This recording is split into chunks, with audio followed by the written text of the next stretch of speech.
sungguh baik, Yesus, namamu indah, Yesus,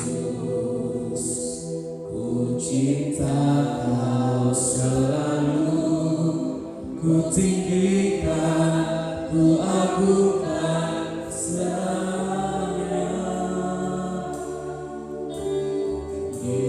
Yesus,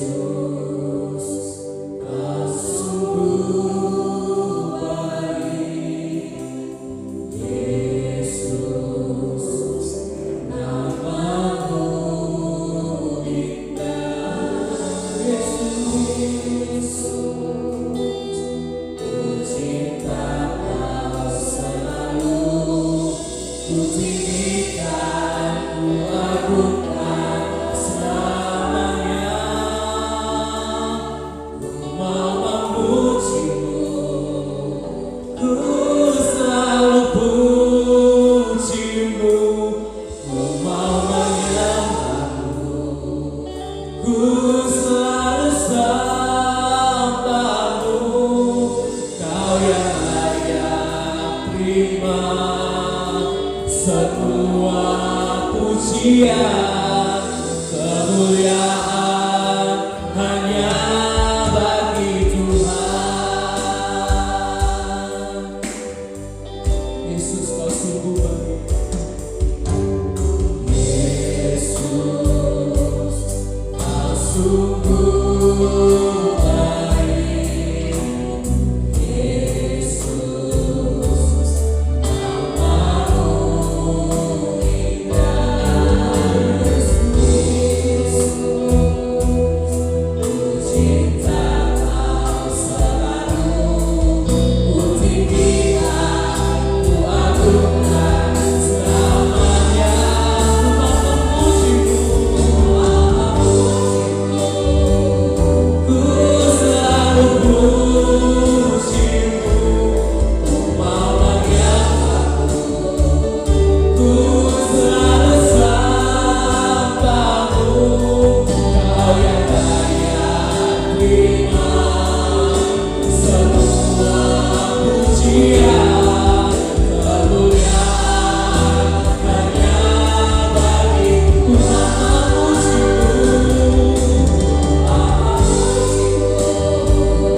Ku selalu pujimu, ku mau menyembahmu, ku selalu sembahmu. Kau yang layak terima semua pujian, kemuliaan hanya bagi Tuhan. Cuma sendiri katakan, Yesus, kau sungguh baik.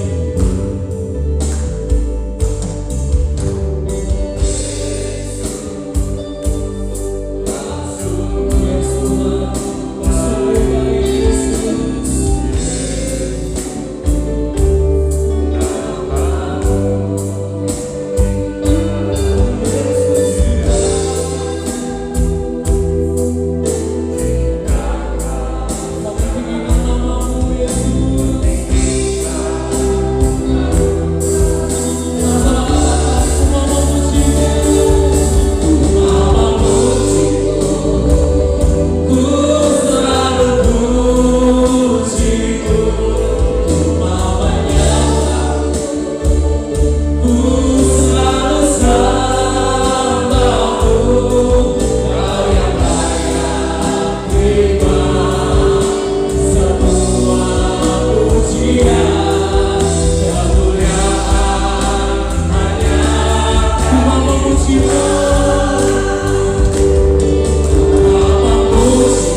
bagi Tuhan. Yes. Tanggal boleh tua, tetapi kita tetap bersuka cita karena Amin. Tuhan Yesus baik. Yes. Mari sama-sama kita mau bilang, aku wis gak rewel Gusti. Aku wis gak rewel Gusti. Tak syukuri sing dadi berkahi. Aku wis gak rewel. Aku wis gak rewel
harus melakukan kehendak Tuhan apapun situasinya saat ini. Amin. Terima kasih.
ku lepas semua hangku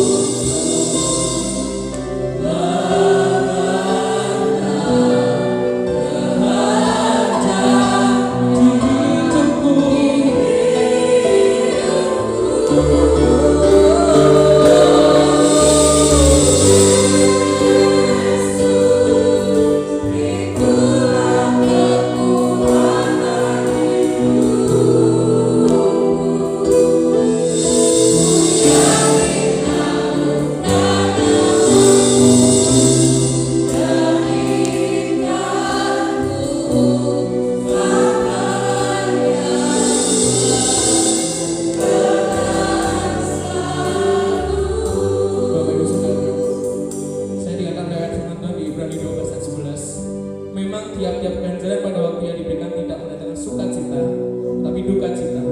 Tetapi kemudian ia menghasilkan buah kebenaran yang memberikan damai kepada mereka yang dilatih olehnya. Bapak Ibu Saudara, apapun permasalahan Bapak Ibu Saudara, mari kita tetap mengikut Yesus, kita mau mengiring Yesus, sebab Dialah sumber dari segala kehidupan kami. Sama-sama kita katakan, mengikut Yesus. Ku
Haleluya,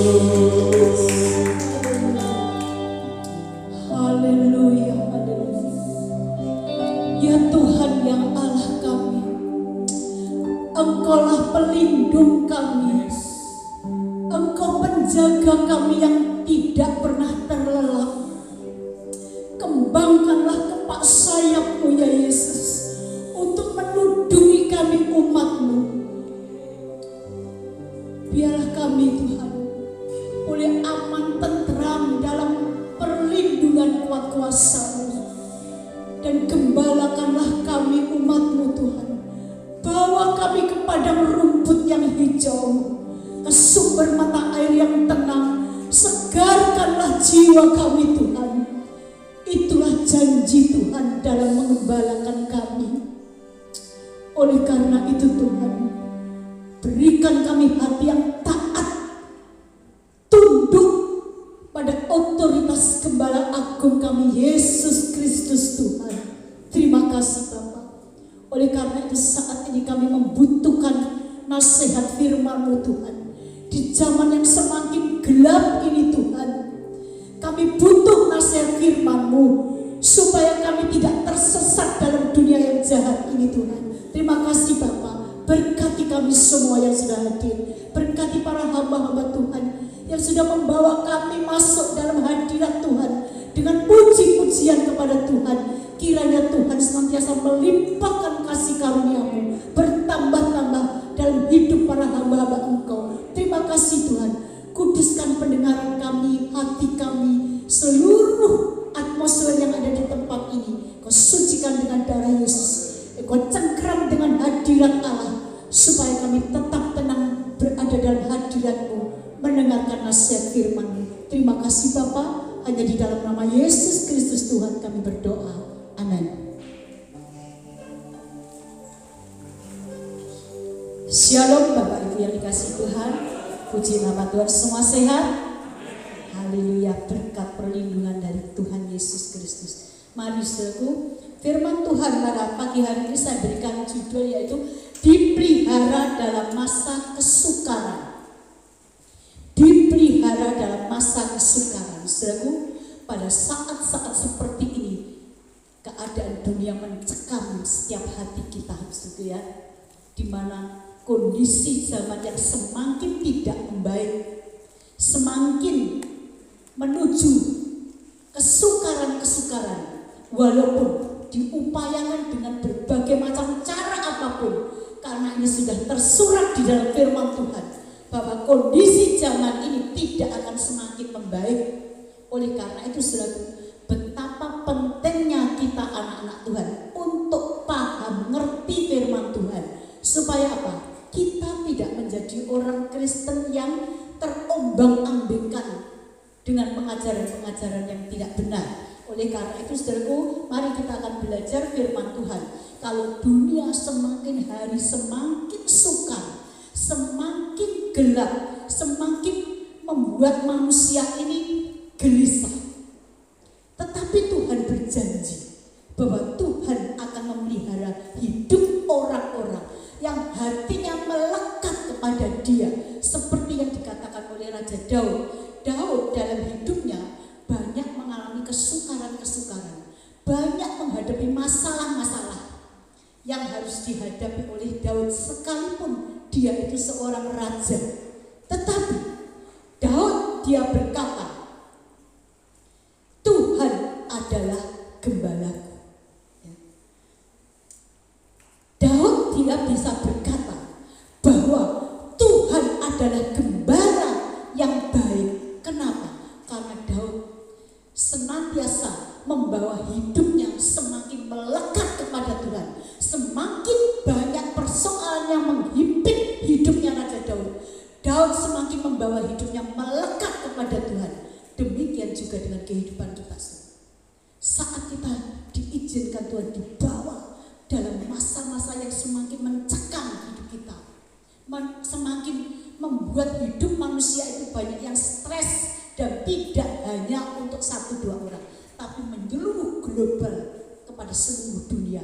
Apalagi saat-saat seperti ini, saudara, ini sebetulnya seringkali hamba-hamba Tuhan mengatakan ini lagi saudara, kita ikut kepada Tuhan. Mungkin diatasi keadaannya turun membaik, tapi kalau firman Tuhan sudah mengatakan itu tidak pernah salah. Makin menuju zaman yang hampir dibinasakan oleh Tuhan, semakin kesukaran demi kesukaran akan terus melanda setiap umat manusia. Tetapi bagi kita anak-anak Tuhan, kita diberi pengertian firman Tuhan, bagaimana cara kita menghadapi masa-masa yang sukar. Seperti yang Raja Daud katakan, Tuhan adalah gembalaku yang baik. Maka kita juga harus meyakini bahwa kita punya gembala agung yang baik, yaitu Yesus Kristus Tuhan. Kita akan baca dulu di dalam Mazmur pasal 23 ayat 1 sampai dengan yang ke-6. Kita Mazmur pasal 23, saya akan bacakan. Tuhan gembalaku yang baik, Mazmur Daud. Tuhan adalah gembalaku, takkan kekurangan aku. Ia memberikan aku di padang yang berumput hijau. Ia membimbing aku ke air yang tenang. Ia menyegarkan jiwaku. Ia menuntun aku di jalan yang benar oleh karena namanya. Sekalipun aku berjalan dalam lembah kekelaman, aku tidak takut bahaya, sebab Engkau besertaku. Gadamu dan tongkatmu itulah yang menghibur aku. Engkau menyediakan hidangan bagiku di hadapan lawanku. Engkau mengurapi kepalaku dengan minyak, pialaku penuh melimpah. Kebajikan dan kemurahan belaka akan mengikuti aku seumur hidupku, dan aku akan diam dalam rumah Tuhan sepanjang masa. Amin. Saudaraku, kalau kita membaca di dalam kitab Mazmur ini, saudaraku ya, sekalipun saat ini masalah besar sedang kita hadapi, tetapi kalau kita membaca ayat ini, seringkali kita klaim ayat ini. Seperti Mazmur pasal 91 itu juga kita klaim, banyak anak Tuhan yang mengaminkan, mengeklaim bahwa itu akan terjadi bagi kita semua orang yang percaya kepada nama Yesus. Kita yakin sungguh itu tidak akan terjadi. Mungkin semua orang akan mengalami problem yang saat ini dihadapi oleh dunia, tapi kita anak-anak Tuhan akan terlewatkan semua. Memang itu menjadi harapan bagi kita semua, ya toh saudara, menjadi harapan bagi kita semua. Tetapi apakah cukup hanya sampai kita percaya saja, saudara? Hanya kita mengucapkan itu ayat-ayat pasti akan terjadi dalam hidupku, hanya itu saja? Tidak, saudara. Pasti, saudara. Ini ayat, ini firman janji Tuhan terjadi hanya buat orang-orang, tadi dikatakan dalam perikopnya, Tuhan adalah gembalaku yang baik.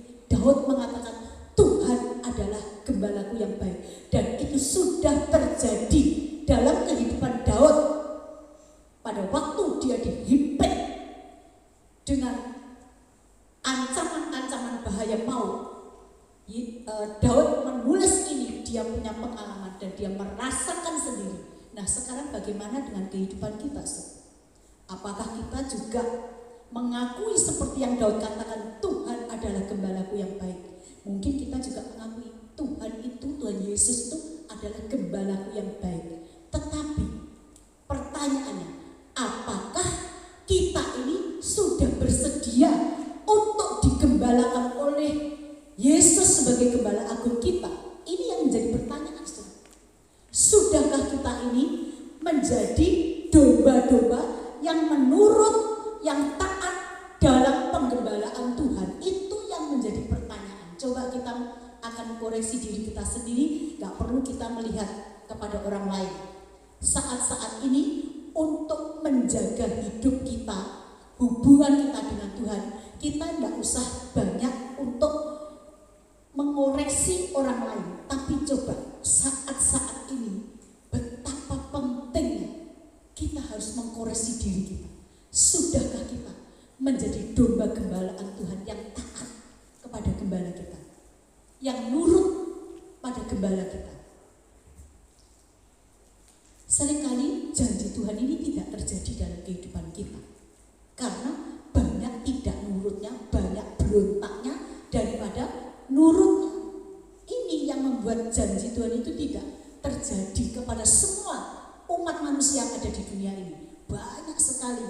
manusia-manusia dari dunia ini saat-saat seperti ini yang mereka masih belum taat tunduk pada penggembalaan Tuhan. Nah, saudara, kalau kita sebagai domba-dombanya Tuhan digembalakan tidak menurut, jangan mimpi untuk kita bisa mengalami janji Tuhan ini tadi. Kita digembalakan dibawa ke padang rumput yang hijau. Saat ini ekonomi dunia sedang mengalami gonjang-ganjing tidak karu-karuan, saudara. Benar saudara, kalau orang tidak benar-benar melekatkan hidupnya kepada Tuhan, banyak yang stres. Banyak yang stres saudara. Dan ini berkelanjutan terus. Nah, untuk itu saudaraku, mari relakan hidup kita untuk digembalakan oleh Tuhan dengan taat. Supaya apa? Tidak terjadi pemberontakan dalam hidup kita yang mendatangkan hukuman. Bukan hanya janji Tuhan yang terjadi dalam hidup kita, tetapi justru hukuman demi hukuman yang jatuh dalam kehidupan setiap orang yang tidak tunduk taat pada penggembalaan Tuhan. Ada contoh di dalam firman Tuhan, yaitu tentang kehidupan bangsa Israel ya. Selalu ini saya berikan satu contoh karena bangsa Israel itu menjadi gambaran dari kehidupan semua orang percaya, orang Kristen. Ini menjadi contoh. Nah, untuk itu kita harus bisa belajar. Kalau saudara rajin membaca firman Tuhan, kita akan belajar. Kalau bangsa ini dia dipimpin oleh Tuhan, mengalami janji Tuhan, pemeliharaan Tuhan, karena apa? Karena taat, karena sungguh-sungguh sama Tuhan, nurut. Tapi begitu mereka ini sudah mapan, berontaknya, jiwa berontaknya keluar, maka juga hukuman akan datang. Ini seperti yang dialami oleh bangsa Israel pada waktu dipimpin oleh Musa, digembalakan oleh Musa. Tuhan berkata di dalam firman-Nya bahwa Musa ini adalah orang yang lembut hatinya, yang baik hatinya. Ini Tuhan sendiri yang mengatakan, bukan manusia. Bukan manusia yang memuji, tapi Tuhan yang memuji. Tapi sekalipun Musa jadi gembala yang sudah begitu baik kepada umat Israel, tapi mereka juga masih belum puas ya. Salah satu contohnya yaitu kakaknya sendiri yang bernama Miriam. Nanti saudara akan baca di dalam Bilangan pasal yang ke-12 ya. Bilangan pasal 12 ayat 1 sampai 16. Di situ dituliskan tentang pemberontakan Miriam kepada Musa. Kenapa Miriam ini dia memberontak kepada Musa? Dilatar belakangi dari hati yang iri, hati yang dengki. Semua permasalahan percekcokan itu sumbernya di situ. Selalu kan, makanya baca di dalam Yakobus selalu saya ambil itu ayat itu begitu jelasnya ya tentang keadaan hati manusia. Nah, semua percekcokan itu didasari dari faktor hati yang dengki. Sebab itu hati itu, roh dengki itu tertanam sejak manusia jatuh dalam dosa. Nah, ini Miriam, dia tidak bisa mengendalikan hatinya dengan baik, maka muncullah roh iri kepada adiknya sendiri, kepada Musa, sehingga Miriam ini mengambil satu alasan bahwa Musa ini menikah dengan seorang perempuan Kus, ya, hingga dia menentang, ya, maka dia berontak mengata-ngatai Musa, dikata-katai dengan kata-kata yang tidak baik, dan dia merasa bahwa Musa itu tidak bisa menjadi pemimpin bangsa Israel dengan baik. Dia berontak, tidak mau menurut. Maka pada akhirnya nanti kalau saudara membaca, Miriam ini karena dia memiliki jiwa berontak, tidak nurut, dihukum oleh Tuhan. Miriam ini seluruh tubuhnya kena penyakit kusta, ya, kena penyakit kusta, sehingga dia harus mengalami penderitaannya. Orang sakit kusta tidak boleh kumpul dengan orang. Seperti saat ini terus saudara, kalau orang sudah dideteksi kena virus COVID, sudah tidak boleh kumpul dengan siapapun juga ya. Nah, ini penyakit kusta zaman dulu juga seperti itu. Tapi Musa karena orang yang sangat baik, lembut hatinya, Musa berdoa kepada Tuhan ya. Dia berdoa kepada Allah, minta jangan sampai sekalipun ini saudaranya tidak senang dengan Musa, tapi Musa itu baik hatinya saja. Ini salah satu ciri orang yang hatinya melekat kepada Tuhan, walaupun dia dirugikan, disakiti, dia tidak balas dengan kejahatan. Musa berdoa kepada Tuhan, maka Tuhan mengampuni. Tuhan menyuruh supaya Miriam ini dikucilkan dulu.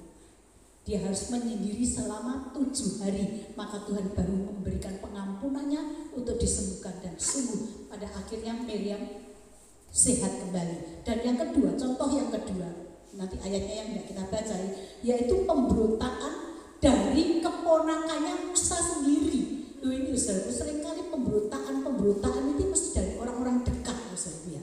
Orang-orang dekat, sebab orang-orang dekat itu yang selalu sering berhubungan. Nah ini keponakannya Musa yang bernama Korah, Datan, dan Abiram itu juga demikian. Dia iri dengan posisinya si Musa. Kok Musa menjadi pemimpin besar bangsa Israel? Kok kenapa bukan ini keponakan-keponakannya ini? Ini keponakan-keponakannya ini dia hanya diberi jabatan memimpin beberapa kelompok, ya, beberapa kelompok, dan itu yang menentukan Tuhan sendiri. Tapi mereka tidak terima, ya, mereka tidak terima. Akhirnya ini Korah, Datan, dan Abiram ini dia mengajak 250 orang yang memiliki jabatan juga sebagai pemimpin kelompok, ya, yang pinter-pinter dipengaruhi. Orang kalau sudah punya jiwa berontak, saudara perhatikan aja di dunia ini ya. Kalau orang itu memberontak, tidak mau sendirian, pasti cari bola untuk mempengaruhi saudara. Ini sifat manusia seperti itu. Nah ini 3 orang ini cari banyak orang, 250 orang dicatat dalam firman Tuhan, untuk dipengaruhi, diajak bersama-sama memberontak kepada Musa. Tidak mau dalam kepimpinan Musa. Oleh karena itu pada saat itu Musa sedih hatinya. Musa sedih. Musa ini berkata, bukan aku yang mengangkat diriku ini sebagai pemimpin, tetapi Tuhan. Ya, karena ini Korah, Datan, dan Abiram ini dia minta memiliki jabatan imam. Ya, tidak mau jabatan pemimpin kelompok, tidak mau. Dia minta memiliki jabatan imam, sehingga dia memberontak, tidak mau. Musa sedih hatinya. Iya saudara, karena justru orang dekat yang mestinya harus mendukung dalam pelayanannya, dalam kepemimpinan Musa, tapi justru tidak. Justru dia ngajak memberontak. Oleh karena itu Musa berdoa kepada Tuhan. Pada waktu Musa berdoa kepada Tuhan, apa yang terjadi? Kita akan membaca di dalam Bilangan 16 ayat 30 sampai 35. Bilangan pasal yang ke-16, kita akan membaca ayat 30 sampai dengan yang ke-35.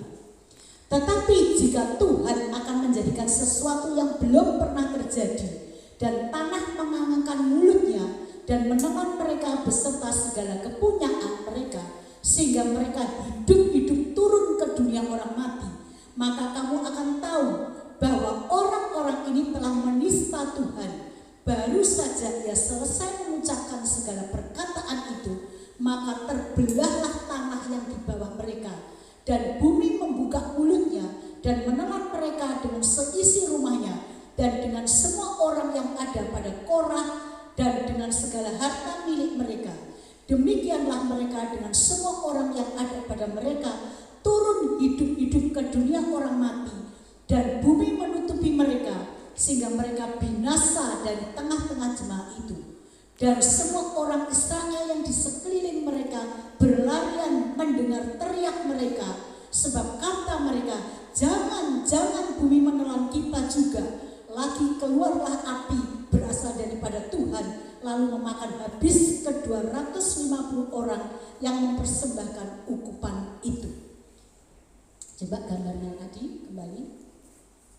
Ini sudah orang kalau digembalakan tidak mau nurut, tidak mau taat, maka pasti hukuman itu akan datang. Saudara kalau melihat di gambar ini ya, ini gambar ini kalau diperbesar saudara, kelihatan tanah ini tiba-tiba membuka saudara. Bukankah zaman-zaman seperti ini juga pernah terjadi saudara? Tahun kalau tidak salah tahun 2006 ya, saya pernah pergi ke Jogja pada waktu Jogja terjadi gempa ya, di mana tanah tanah jalan itu bisa buka, ada yang sampai setengah meter, buka, pecah jadi dua, dan ada lubang yang dalam sekali. Nah, di dalam kejadian ini, zamannya kepemimpinan Musa itu pernah terjadi pada saat Korah datang dan Abiram dia memberontak dalam kepemimpinan Musa. Tuhan menurunkan hukuman, tanah ini buka, di mana Korah datang dan Abiram ini ada bersama dengan keluarga dan seluruh harta bendanya. Tiba-tiba tanah ini buka dan semua keluarganya datang, Korah dan Abiram beserta harta bendanya masuk ke dalam tanah dan tanah kembali menutup. Mereka terkubur hidup-hidup.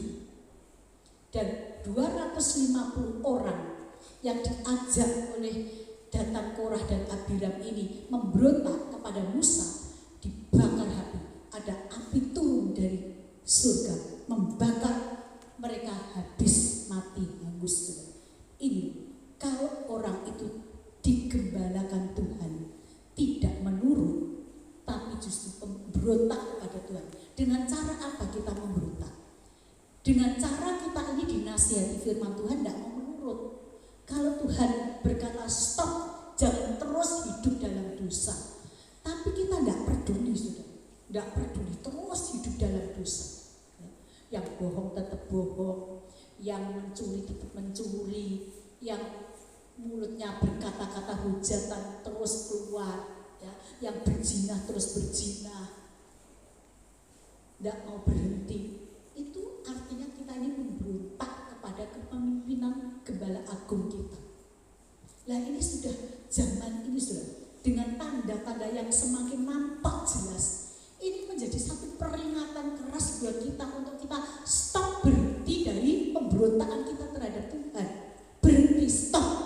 Sebab kalau tidak, hukuman ini pasti Tuhan. Sebetulnya Tuhan kita itu kan sudah membaca belas kasihan Tuhan itu cukup besar. Kasih Tuhan itu, Tuhan itu tidak senang kita anak-anak Tuhan itu ditimpa hukuman, itu Tuhan tidak senang. Tetapi kalau ini terus dibiarkan dan manusia tidak cepat insya, mau tidak mau Tuhan membiarkan hukuman itu datang. Nah, untuk itu mari saudaraku, kita akan cepat sadar, ya, cepat sadar, berhenti, stop dari pemberontakan kita, stop, berhenti berbuat dosa. Mari bawa hidup kita ini semakin dekat kepada Tuhan, ya. Makin dekat, karena kalau tidak, kita akan tergulung dunia yang dihukum oleh Tuhan itu, kita akan ikut terbabit di situ. Mari ya, sudah bukan waktunya lagi untuk kita main-main dengan Tuhan, ya.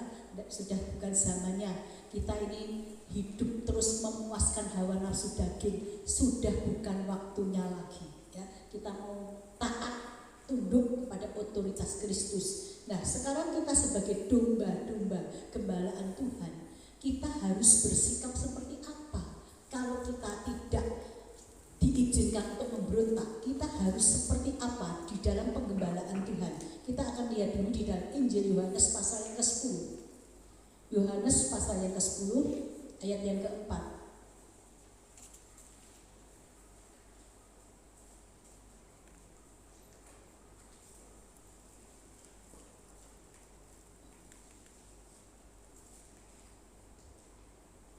Injil Yohanes 10 ayat yang keempat. Jika semua dombanya telah dibawanya keluar, ia berjalan di depan mereka dan domba-domba itu mengikuti dia karena mereka mengenal suaranya. Jadi kalau saudara membaca dari ayat-ayat sebelumnya, di situ dikatakan bahwa Tuhan itu adalah gembala yang baik, di mana Tuhan itu kalau menggembalakan domba-dombanya, ya, domba-dombanya itu dibawa keluar berjalan, dan Tuhan Yesus berjalan di depan domba-dombanya. Tuhan berjalan sebagai gembala di depan domba-dombanya, dan domba-domba itu mengikuti dia, mengikuti gembalanya dari belakang karena domba-domba ini mengenal suaranya. Jadi pada waktu gembala itu membawa domba, ya, kalau gembalanya itu sedang berjalan, mungkin ada domba yang lelet, ya, yang nggak cepat jalannya, ada mungkin yang tengok kanan tengok kiri, maka gembalanya ini dia akan mengeluarkan suara ajaan, ayo cepat, ayo jalannya ke sini, jalannya ke kanan, jalannya ke kiri,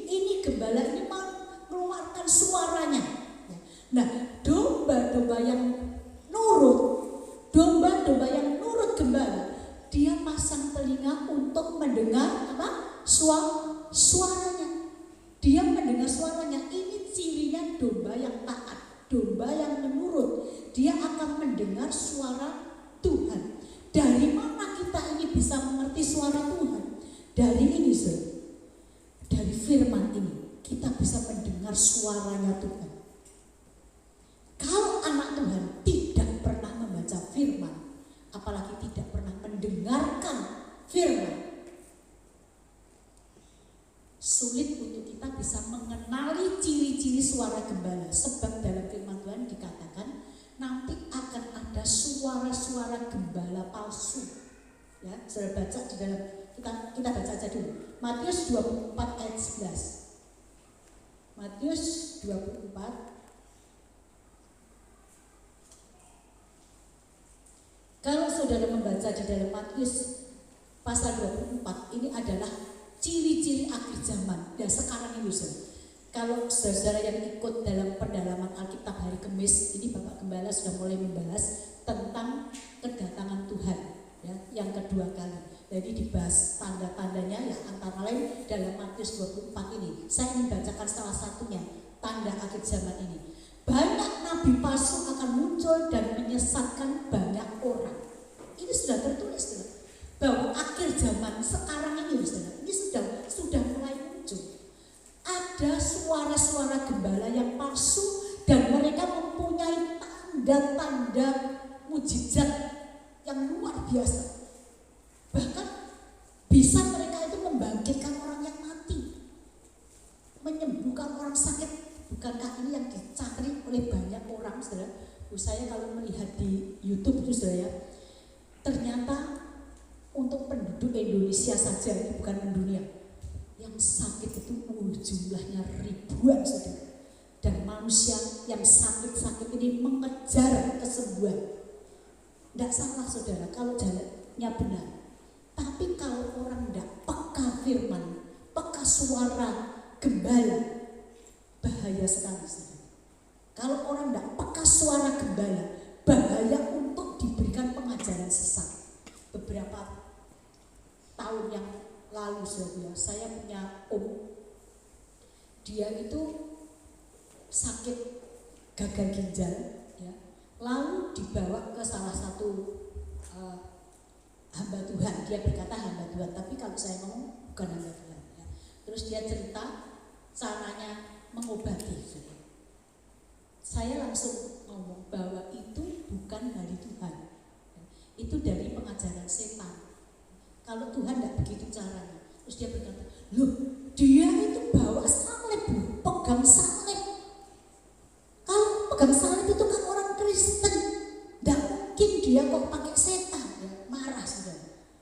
Ya sudah, saya kali sudah memberitahu, tapi dia tidak percaya dan dia merasa betul, saudara. Dia katanya dibawa ke sana, langsung pulang itu seger, sembuh, ya, seger. Sudah tidak perlu cuci darah, seger, sehat, sudah pulih. Batin saya nggak berani ngomong di depannya, batin saya coba dilihat.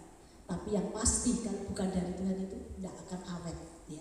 Benar, saudara. Selang berapa minggu begitu kambuh lebih parah dan sampai pada akhirnya mati, saudara.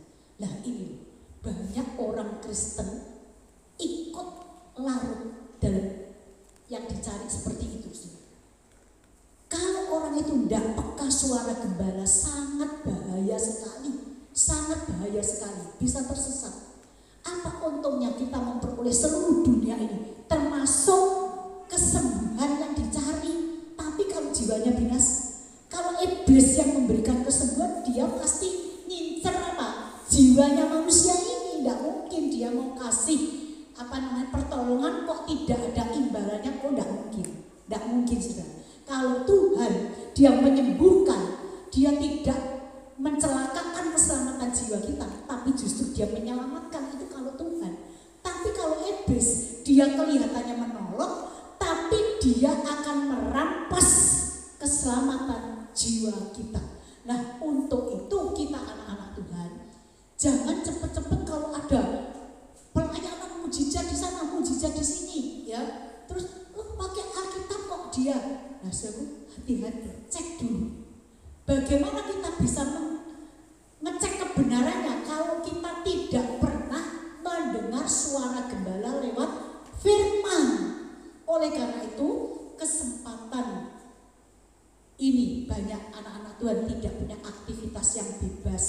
ya.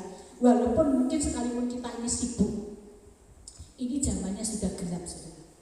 Baca nanti di dalam Matius pasal 24 ini, zamannya sudah begitu gelap. Tanda-tandanya dunia ini akan lenyap ini sudah muncul banyak sekali. Nah oleh karena itu ayo banyak baca firman Tuhan ya, rutin baca firman Tuhan. Dan kalau membaca firman Tuhan itu jangan membaca seperti baca komik, baca cerita, pokoknya yang penting sudah tamat, sudah katam, sudah tidak begitu saudara. Kita minta iluminasi dari Tuhan, pencerahan, membaca sampai firman ini nanti bisa berbicara dalam jiwa kita dan kita ngerti, oh ini tuh maksudnya Tuhan. Benar saudara, kalau kita membaca firman Tuhan dengan kerendahan hati, dengan kita ini kepingin rindu, saya rindu Tuhan untuk menjadi domba-domba Tuhan yang nurut, saya butuh firman. Dan dengan kerendahan hati kita ini kita berdoa, minta diterangi oleh kuasa Roh Kudus, maka firman ini nanti bisa bicara. Benar, firman itu bisa bicara sendiri dalam hidup kita. Ayat kita baca bisa mempertobatkan kita, bisa merubah hidup kita ini. Nah oleh karena itu supaya kita bisa mengenal suara gembala, ayo rajin baca firman, rajin dengarkan firman Tuhan. Kalau ada hamba Tuhan membacakan ayat, kita harus juga cek dalam Alkitab kita, benar enggak ya, yang disampaikan itu benar enggak. Nah ini, terus yang kedua, mengikuti dari belakang. Kalau kita sudah mengenal, oh ini suaranya Tuhan Yesus, ini suara Tuhan Yesus, kita mengikuti dari belakang. Bagaimana cara mengikuti dari belakang? Coba kita akan melihat di dalam Yohanes pasal 13, Injil Yohanes pasal yang ke-13, di ayat yang ke-15. Sebab aku telah memberikan suatu teladan kepada kamu, supaya kamu juga berbuat sama seperti yang telah kuberbuat kepadamu. Jadi kalau kita ini sudah mendengar suaranya Tuhan, kenal, oh ini firman yang benar, firman yang mengajari aku benar, aku harus menurut, mengikuti dari belakang, mengikuti gembala dari belakang. Apa itu? Meneladani kehidupan Kristus, meneladani kehidupan Yesus. Jadi firman ini, firman kebenaran ini adalah pribadi Yesus yang tertulis di dalam Alkitab. Di situ dijabarkan tentang hidupnya Kristus itu seperti apa. Lah kita harus meneladani Yesus hidup seperti apa. Oh Yesus berkata bahwa belajarlah kepadaku karena aku ini lemah lembut dan murah hati. Lah kalau Yesus punya karakter yang lemah lembut dan murah hati, kita harus mengikuti dari belakang, meneladani Kristus, memiliki lemah lembut dan rendah hati, bukan memiliki lelembut. Tahu lelembut sih? Kalau lelembut itu jahat ya saudara ya, tapi kalau lemah lembut murah hati itu karakter Kristus. Kita harus ikut, kita harus ikut. Oh Tuhan itu kalau dia disakiti, dia dibenci, dia difitnah, tidak salah, dia memberikan pengampunan dan tetap mengasihi. Lah kalau kita meneladani Kristus, kita harus berbuat seperti yang Yesus lakukan. Mana bisa ya, mungkin kita berkata, mana bisa disakiti kok suruh balas dengan kebaikan. Ya gak bisa ya. Itu suara daging kita ya. Kita berarti masih memiliki jiwa pemberontak. Nah kalau kita tidak mau saudara, Tuhan mengembalakan kita, Tuhan akan melakukan perkara-perkara yang tidak kita inginkan supaya kita ini bisa hidup di belakangnya Tuhan, meneladani Kristus. Apa yang dilakukan Tuhan? Seperti yang dialami oleh Miriam tadi. Miriam memberontak kepada Musa, apa yang dilakukan Allah? Dikirimkan virus kusta, sehingga virus kusta ini menyadarkan Miriam untuk dia taat, berubah, tidak memberontak kepada Musa. Nah kita seringkali juga seperti itu. Kalau kita disuruh hidup meneladani Kristus, kita memberontak, tidak menurut, maka Tuhan izinkan permasalahan permasalahan datang dalam hidup kita. Dan Tuhan kalau memilihkan masalah itu tidak pernah salah. Saya kadang-kadang kalau diam begitu, Tuhan itu besar cintanya kepada kita. Luar biasa. Cintanya Tuhan itu tidak menginginkan seorang pun dari kita itu binasa. Itu Tuhan tidak ingin. Karena apa? Kalau kita binasa, berarti sia-sialah penebusan Kristus di atas kayu salib. Dia sengsara begitu berat di atas kayu salib. Kok masih ada umat pilihannya binasa, kena hukuman masuk api neraka? Kan sia-sia. Maka Tuhan akan melakukan berbagai macam cara supaya jiwa kita itu selamat. Oleh karena itu seringkali Tuhan kirim satu bentuk permasalahan seperti yang disampaikan oleh Bu Febe minggu yang lalu. Ujian dengan apa? Dengan api. Ya, ujian api. Untuk apa? Memurnikan iman kita, memurnikan motivasi kita. Nah, kita seringkali juga ini diizinkan. Kalau kita berontak, pasti Tuhan izinkan. Dan masalah itu sudah diperiksa oleh Tuhan. Oh, orang ini tepatnya kena ini, masalah ini tepatnya supaya orang ini berontak. Satu saat ada seorang, dia itu konseling dengan saya. Dia berkata begini, kenapa ya dia menangis-nangis, berkata kenapa kok Tuhan itu mengizinkan masalah ini datang dalam kehidupan keluarga saya. Ini masalah yang terberat dalam hidup saya. Kenapa? Katanya Tuhan baik. Kenapa keluarga saya diizinkan ditempa dengan masalah ini? Saya langsung, Tuhan kasih hikmat. Saya berkata begini, Tuhan itu kalau mengizinkan masalah datang dalam hidup manusia, kalau kita ngerti ya, dalam Roma 8 ayat 28 dikatakan segala sesuatu bekerja sama untuk mendatangkan kebaikan bagi orang yang mengasihi Tuhan. Segala sesuatu itu ya termasuk kerugian, keuntungan, sakit dan lain sebagainya ya, diizinkan masuk dalam kehidupan kita untuk mendatangkan kebaikan bagi orang yang mengasihi Allah. Saya katakan, kalau Tuhan mengizinkan, pasti itu untuk mendatangkan kebaikan buat keluargamu. Tapi kenapa kok masalahnya begitu berat? Saya katakan begini, Tuhan sudah melihat, hanya dengan masalah ini jiwa keluargamu diselamatkan. Itu Tuhan sudah ukur.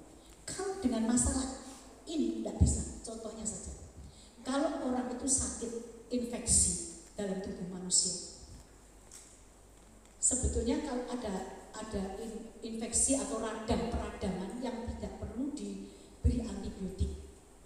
Tapi ada satu peradangan infeksinya harus pakai antibiotik.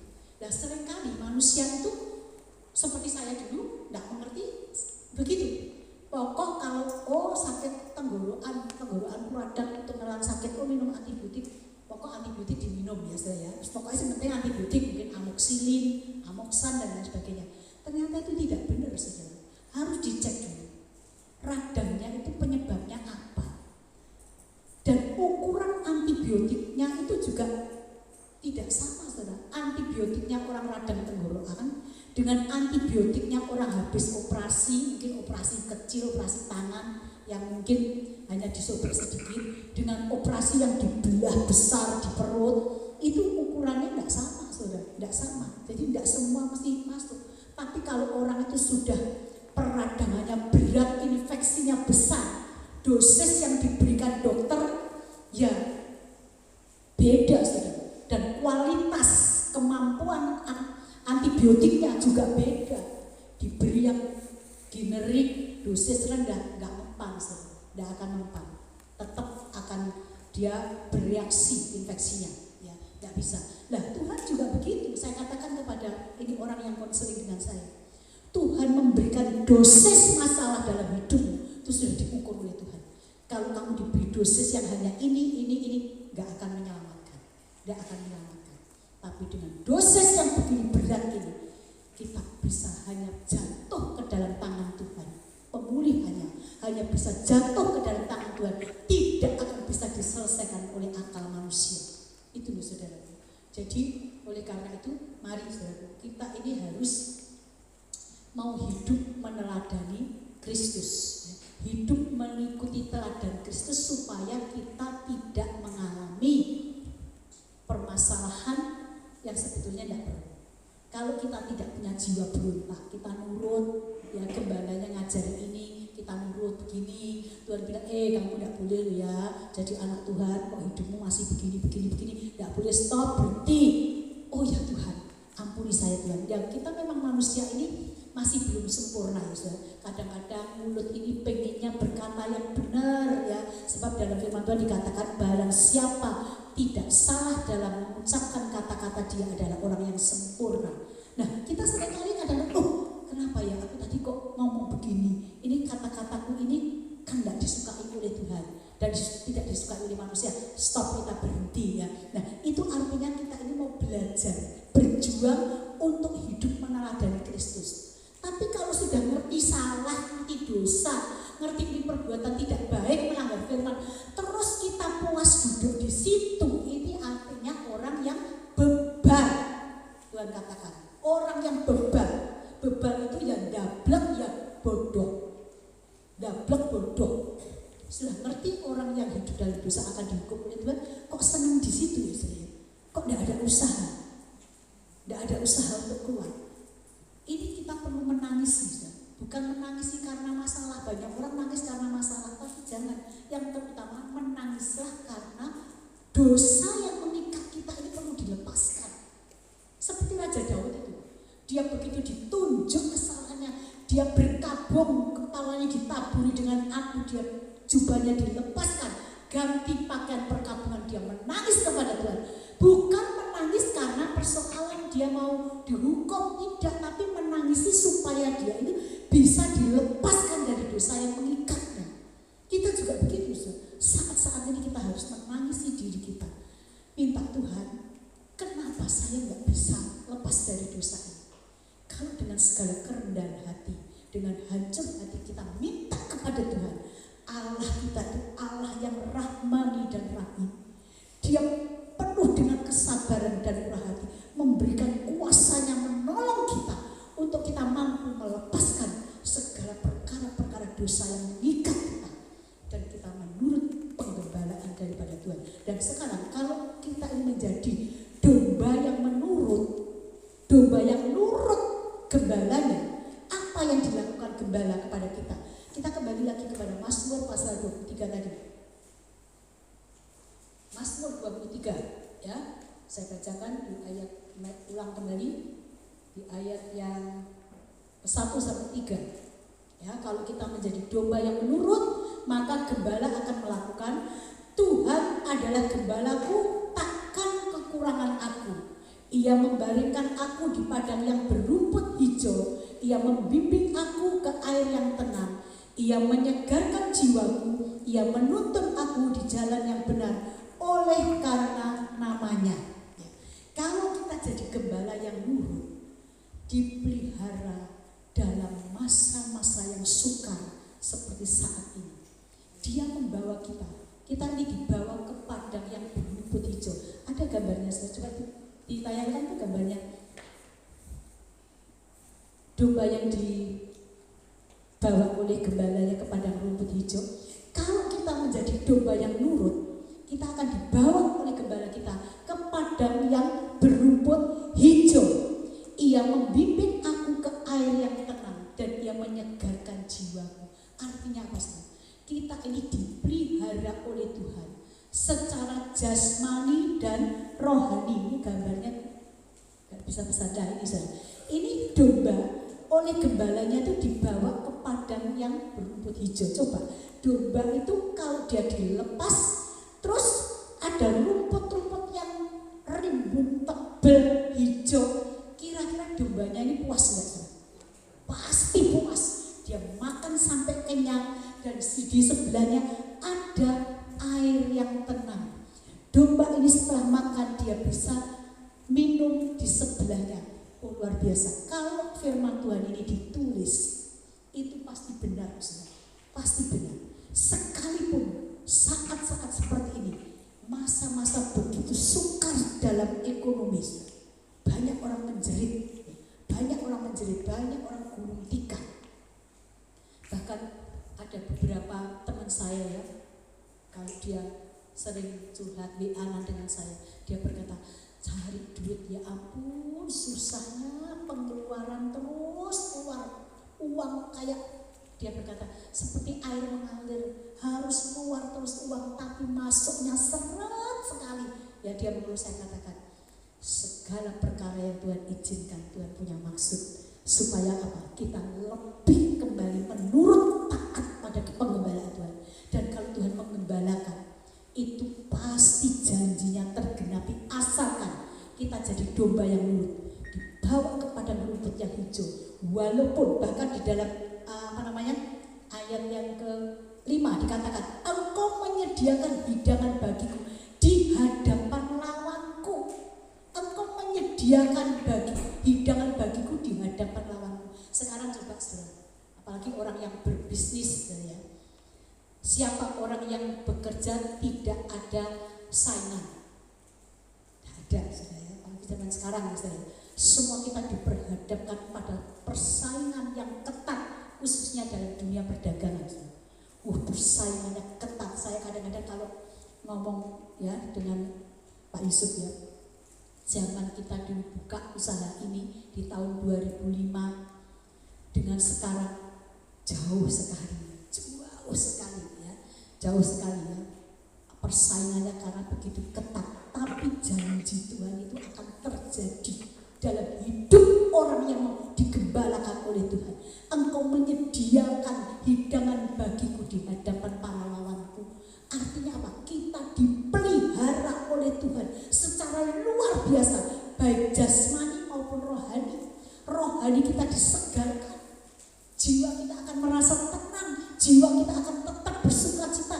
Walaupun masa-masa sukar, tetap jiwa kita bisa bersukacita karena namanya. Oleh karena itu, nurutlah jadi pengembalaan Tuhan. Terus selanjutnya, di dalam ayat yang keempat dikatakan, Mazmur 23, sekalipun aku berjalan dalam lembah kekelaman, aku tidak takut bahaya, sebab engkau besertaku, gadamu dan tongkatmu itulah yang menghiburkan aku. Luar biasa saudara. Jadi sekalipun kita digembalakan oleh Tuhan, bukan saja tadi seperti gambar kita ini dibawa ke padang yang berumput hijau, ke sumber air yang tenang. Tidak hanya di situ saudara, kita terus sepanjang hidup kita di daerah yang berpadang rumput yang hijau, ke sumber air yang tenang terus begitu, tidak saudara ya. Jadi kadang-kadang pemahaman orang Kristen itu banyak yang salah. Nek wis ngikut Tuhan itu tidak ada masalah ya.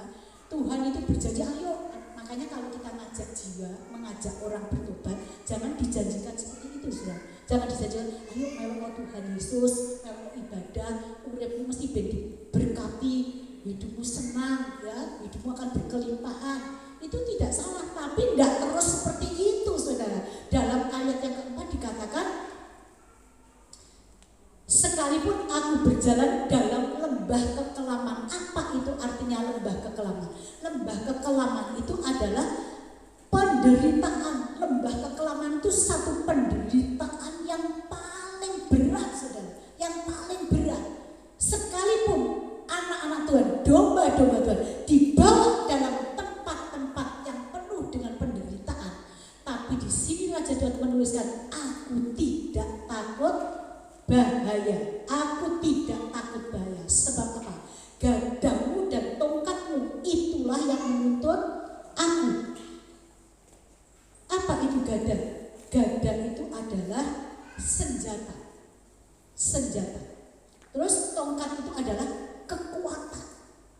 Jadi kalau kita itu nurut digembalakan Tuhan, walaupun kita berada di dalam lembah kekelaman penderitaan, kekuatan Tuhan, kuasa Tuhan dan senjata dari Tuhan itu menyertai kita. Tidak akan kita mati binasa di situ, tidak akan kita mati binasa di dalam lembah kekelaman itu tadi. Justru dikatakan, aku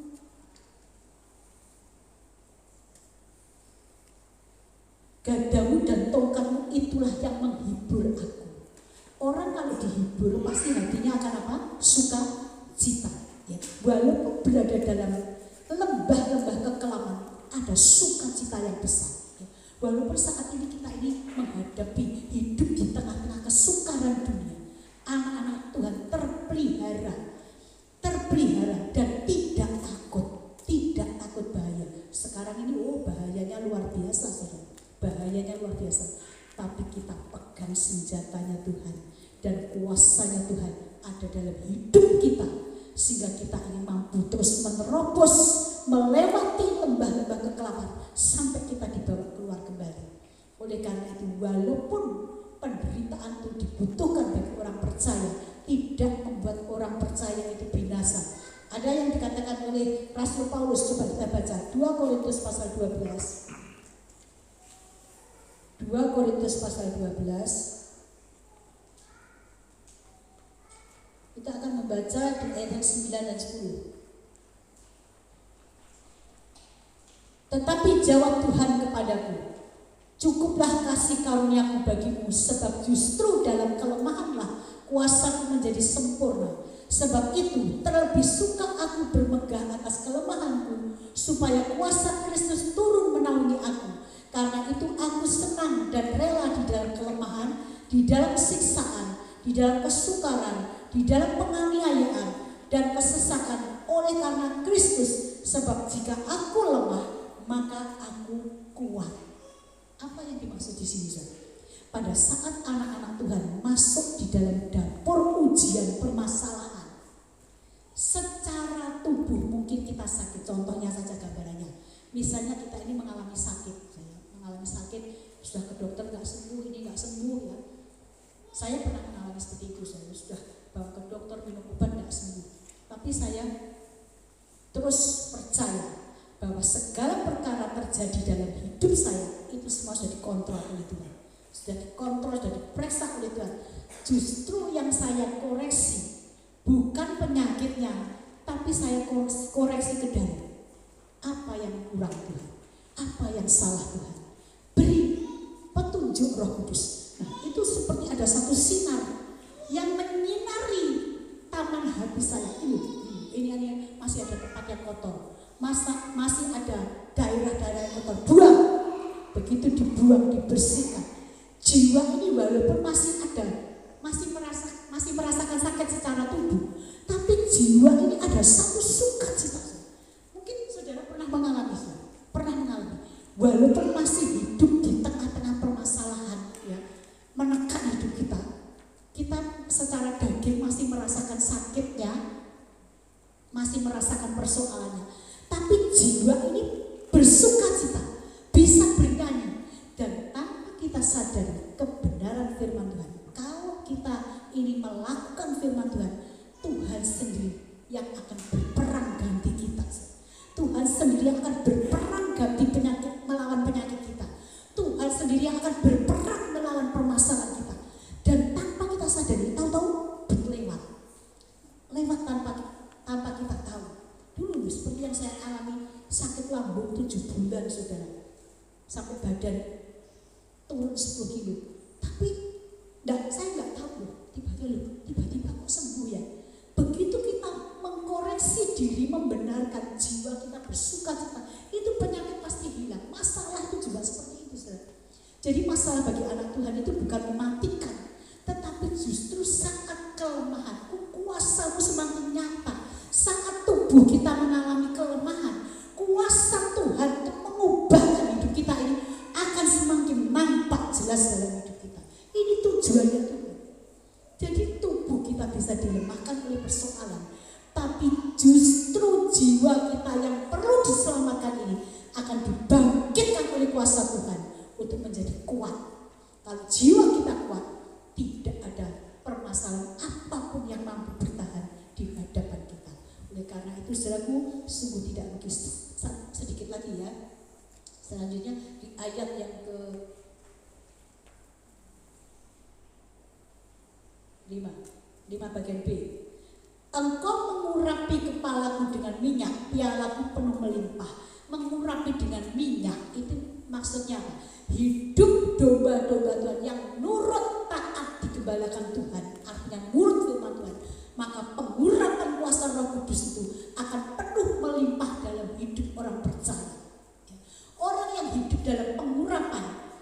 dituntun oleh karya Roh Kudus, maka hidupnya akan mengalami satu kemenangan. Jangan hanya diurapi tapi tidak hidup dalam pimpinan Roh Kudus. Seperti Saul, dia diurapi oleh Tuhan tapi tidak hidup dipimpin oleh Roh Kudus. Buktinya dia ingin membunuh Daud. Tapi anak-anak Tuhan hidup dalam pengurapan dan mau dipimpin oleh Roh Kudus di jalan-jalan yang benar. Nah, orang yang mau hidup dalam pengurapan, kita membaca Yesaya 11 ayat 2. Yesaya pasal yang ke-11 ayat yang kedua. Roh Tuhan akan ada padanya, roh hikmat dan pengertian, roh nasihat dan keperkasaan, roh pengenalan dan takut akan Tuhan. Kalau hidup kita penuh dengan pengurapan Tuhan, maka akan muncullah rasa takut akan Tuhan. Orang takut akan Tuhan itu nurut firman Tuhan, ya, nurut firman Tuhan. Dan takut akan Tuhan itu akan mendatangkan hikmat. Nah, betapa pentingnya kita anak-anak Tuhan hidup di zaman seperti ini, butuh hikmat Tuhan. Butuh hikmat Tuhan. Contohnya, dalam mengatasi situasi seperti ini, kalau kita tidak punya hikmat, saudara, kita akan kalang kabut. Kita akan kalang kabut. Benar? Ya, kita akan bingung, aduh gimana caranya? Tapi orang yang takut akan Tuhan, Tuhan akan kasih hikmat. Gini loh caranya mengatasi, ya. Beginilah, kamu bekerja saat ini kan sulit toh, tantangannya banyak, ya, persaingannya banyak. Tapi orang yang takut akan Tuhan, Tuhan akan memunculkan hikmat. Kerjakan ini, pasti akan dituntut oleh Tuhan. Benar saudara, kita butuh hikmat. Kalau enggak, waduh, berat saudara. Saya sendiri mengalami zaman-zaman ini semakin berat dalam segala aspek kehidupan, ya. Pendidikan juga mengalami kesulitan, ya, juga kesehatan tambah berat, ekonomi berat. Tapi orang yang takut akan Tuhan, muncullah hikmat Tuhan untuk bisa mengatasi. Oh, caranya mengatasi begini, dipimpin terus, maka domba ini tidak akan tersesat, nurut gembalanya. Amin. Tuhan memberkati. Kita akan nyanyikan pujian Engkaulah Perisaiku.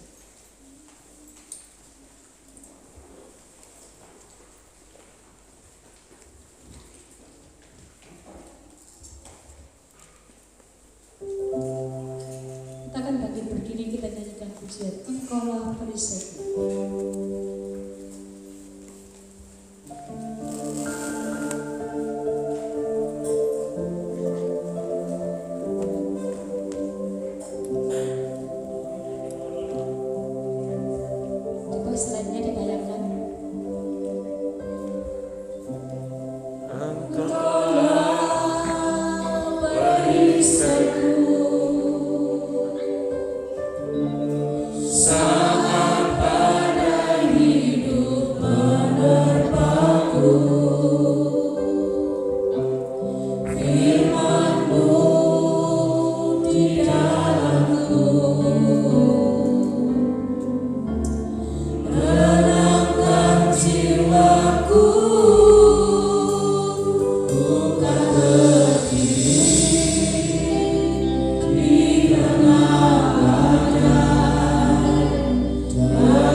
di mana kegelapan melanda seluruh bumi. Mungkin ada beberapa kita yang merasakan dampak-dampak daripada COVID ini. Paling sedikit ada muncul rasa takut. Tetapi kalau kita ini saat ini diingatkan kembali oleh firman Tuhan, jangan menjadi domba yang suka memberontak kepada gembala kita, yaitu Yesus Kristus. Tapi jadi domba yang nurut. Mungkin saudara berkata, untuk nurut firman itu kok sulit, berat, aku kok tidak bisa. Menangislah di hadapan Tuhan. Minta kekuatan Tuhan. Dia Allah yang penuh dengan kasih dan kuasa. Dia sanggup menolong, memampukan kita untuk kita melepaskan segala ikatan-ikatan yang mengikat kita dengan dosa, sehingga kita jadi domba yang nurut digembalakan Tuhan. Kalau kita nurut jadi dombanya Tuhan, bukan hukuman yang datang, tapi ganda Tuhan dan tongkatnya Tuhan itu akan menyertai sepanjang jalan hidup kita, dan kita akan tampil sebagai pemenang. Sukacita demi sukacita akan menyertai kita di tengah-tengah badai hidup. Glory, haleluya. Tuhan kalau berjanji memelihara kita, bukan janji abal-abal, tapi janjinya tuh ya dan amin, pasti berlaku dalam hidup kita. Kita dilindungi di bawah kepak sayapnya Tuhan, dan kita dipelihara dalam masa-masa yang sukar, dibawa ke padang yang berumput hijau, kepada sumber mata air yang tenang. Dia menyegarkan jiwa kita. Oleh karena itu, ayo kita sama-sama jadi domba-domba yang nurut. Berikan kami roh takut akan Tuhan, ya Tuhan, supaya hikmat-Mu boleh turun dalam hidup kita. Terima kasih. Nyanyikan pujian ini dengan penuh kesungguhan hati, yakini Tuhan, ya Tuhan, kami akan berdiri tegak, berdiri di tengah-tengah badai. Engkau menyertai kami, haleluya.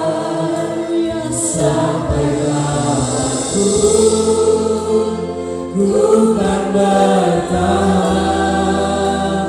karena Yesus selalu menopang. Ku kan berdiri di tengah badai dalam kekuatan yang Kau berikan. Sampai kapanpun ku kan bertahan karena Yesus selalu menopang hidupku. Terima kasih Bapa, kami bersyukur kepadamu Tuhan. Engkau gembala kami yang baik Tuhan Yesus. Kami butuh gembala seperti Engkau Tuhan Yesus. Dunia semakin gelap, dunia semakin kacau.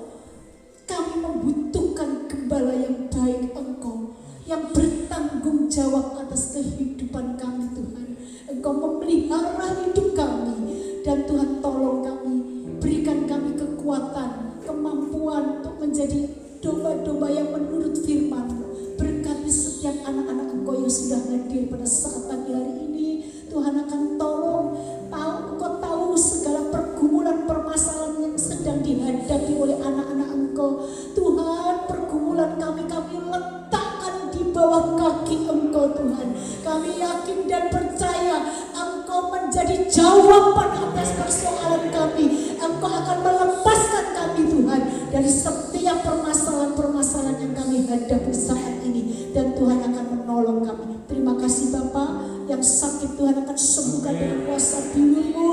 Tuhan akan tolong yang susah Engkau hiburkan, yang menghadapi kesulitan dalam mencari nafkah Tuhan tolong Engkau bawa kami ke padang yang berumput hijau Tuhan. Engkau penuhi segala kebutuhan umat-Mu. Terima kasih Bapa, terima kasih Tuhan. Dan kami doakan buat negara dan bangsa kami Indonesia. Ampuni bangsa kami ya Tuhan. Tolong lepaskan kami Tuhan. Jangan kami masuk ke dalam keterpurukan yang paling dalam. Tetapi Engkau angkat kami Tuhan. Dan izinkanlah permasalahan ini membuat jiwa kami bertobat, berbalik kepada jalan-jalan Tuhan. Engkau ampuni kami Tuhan. Orang yang berbalik kepada Tuhan, Tuhan akan mengampuni. Engkau berkati Indonesia dengan hujan pertobatan. Tuhan lawan dengan Roh Kudus-Mu buat Indonesia, supaya Indonesia diselamatkan untuk kemuliaan nama Tuhan. Terima kasih Bapak. Para tim medis yang saat ini bergelut untuk mengobati para pasien, yang beri kekuatan ekstra Tuhan. Tolong tutup bungkus mereka dengan kuat kuasa-Mu, dan Tuhan akan selamatkan yang sakit, Tuhan sembuhkan. Terima kasih Bapak, kami mengucap syukur. Hanya di dalam nama Yesus hamba berdoa dan bersyukur. Haleluya. Amin. Silakan untuk kembali Bapak Saudara. Saya akan menyampaikan pengumuman selama sepekan. Untuk hari Kamis, ibadah pendalaman kita berjalan seperti biasa di gereja pukul 6 sore. Kemudian hari Jumat pukul 9 pagi ada ibadah umas di rumah Bapak Selamat atau Ibu Kimah. Dan sorenya pukul 6 sore ada ibadah Youth Armada di gereja. Kemudian hari Sabtu doa malam berjalan seperti biasa pukul 4:30 sore. Bukan hanya untuk pelayanan Tuhan tapi juga untuk Bapak Ibu Jemaat Saudara. Kemudian hari Minggu ibadah berjalan seperti biasa 6:30 pagi dan pukul 5 sore. Kemudian mohon diperhatikan bagi saudara untuk sekolah minggu diadakan kembali online karena memang kondisi yang tidak memungkinkan mengadakan ibadah sekolah minggu sampai menunggu kepastian dari ibu koordinator juga. Kemudian mari kita sapa bersama kita berdoa. Tuhan Yesus, terima kasih Bapak untuk berkat-Mu yang kami rasakan sampai saat ini Bapak. Kami bersyukur bagi Allah seperti-Mu Tuhan. Tuhan sedangkan membalas yang kami miliki, Kau berkati persembahan ini saat berguna bagi kerjaan pribadi Bapak. Dalam nama Tuhan sampai berkata syukur, haleluya, amin. Haleluya, amin.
terus ikuti protokol kesehatan. Ya, kondisi naik. Kota kabupaten bukan merah, mendekati hitam. Saya ingatkan. Sebab itu yang lansia mesti ekstra hati-hati. Caruban sudah stop rumah sakit tidak terima pasien. Saya baru dapat berita dari malam, teman Tagana ada yang positif. Saya katakan masuk dalam karantina mandiri dalam pos. Dan sebab itu saudara, ayo kita ikuti. Sebab itu nanti saya minta Umas hari Jumat jangan adakan komsel dulu.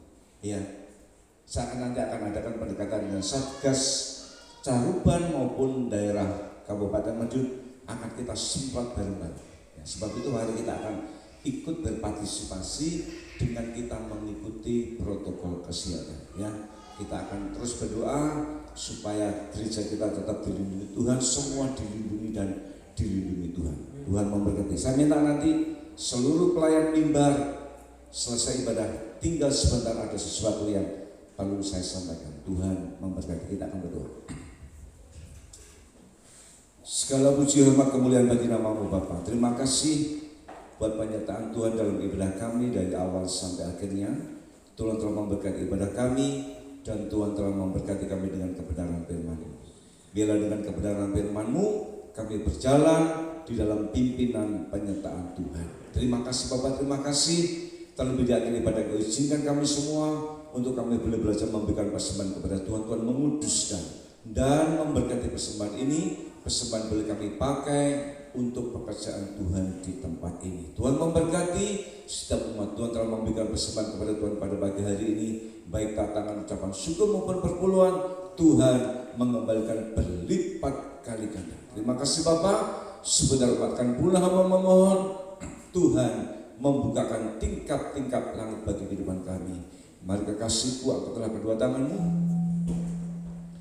Terimalah berkat yang melimpah yang dicurahkan oleh Allah dalam kerajaan surga. Dan cinta kasih Tuhan kita Yesus Kristus menyertai kehidupan kita dan beserta Roh Kudus akan menopang dan memberikan kekuatan kepada kita mulai hari ini sampai selama-lamanya. Diberkatilah rumah tanggamu, suamimu diberkati, istrimu diberkati, anak-anakmu diberkati, pekerjaanmu diberkati, kesehatanmu diberkati. Dan hidup dalam kelimpahan dalam nama Bapa, Putra dan Roh Kudus, di dalam nama Tuhan Yesus Kristus kita yang percaya diberkati. Tuhan mengatakan amin. Ku selalu pujimu, ku mau menyembahmu, ku selalu sembahmu. Selamat ulang. Terima semua pujian, kemuliaan hanya bagi Tuhan. Ku memujimu, ku selalu pujimu, ku menyembahmu, ku selalu sembahmu, layak-layak semua pujian.